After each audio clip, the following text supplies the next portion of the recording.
Hi everyone, आज हम पढ़ने वाले हैं difference between mass and weight के बारे में। तो मास को हिंदी में बोलते हैं द्रव्यमान। क्या बोलेंगे? द्रव्यमान। वेट को बोलेंगे भार या वजन। तो हिंदी में हम बोल सकते हैं भार और द्रव्यमान में अंतर।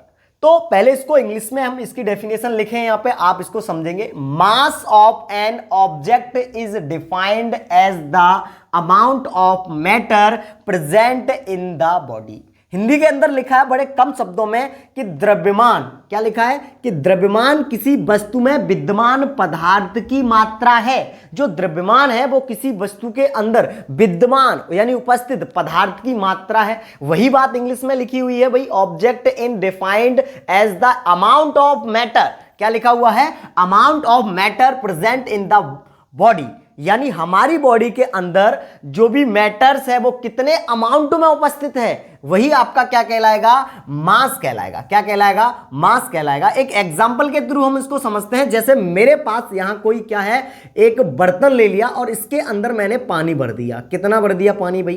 पानी जितना चाहे, जितना उसमें भर सकता है मैंने उतना भर दिया। अब ये जो इस बर्तन के अंदर जो पानी भरा हुआ है और ये क्या है? मैटर। आप ये कह सकते हैं द्रव्य है, कोई पदार्थ है।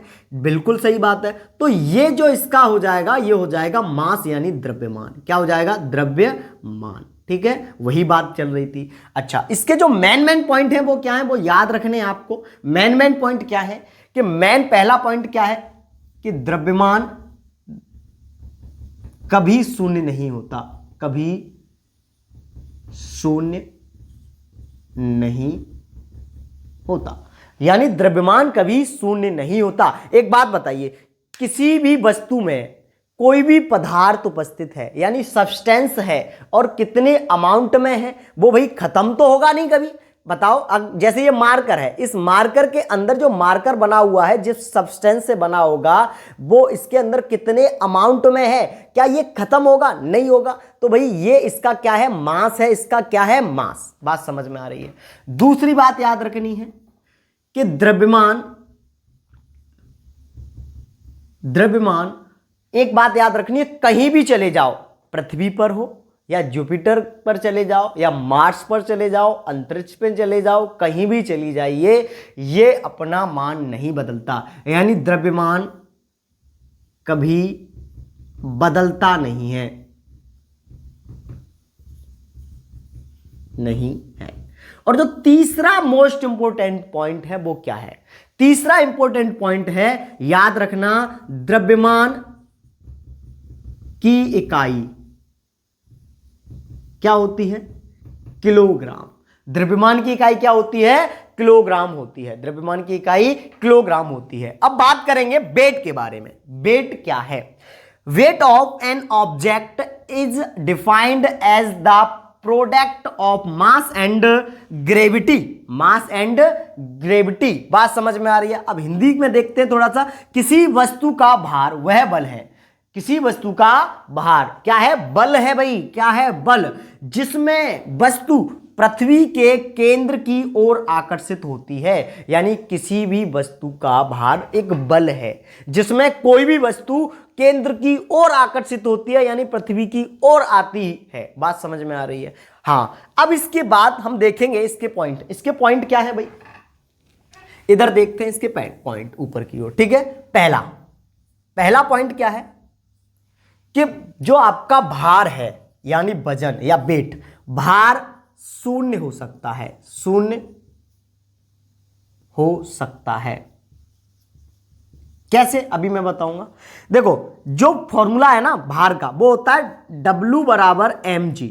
अब g क्या है? ग्रेविटी है, जिसे हम हिंदी में गुरुत्वीय त्वरण बोलते हैं। क्या बोलेंगे? गुरुत्वीय त्वरण।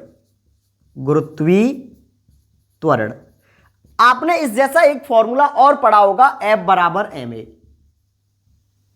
F बराबर ma।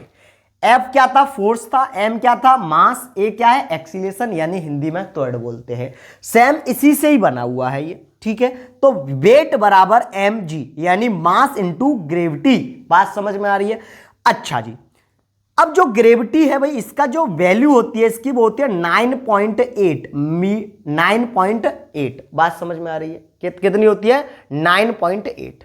यानी मास के अंदर अगर मैं 9.8 का क्या कर दूं, मल्टीप्लाई कर दूं, तो हमें क्या मिल जाएगा? वेट मिल जाएगा। क्या मिल जाएगा? वेट मिल जाएगा। तो याद रखना, भार शून्य हो सकता है।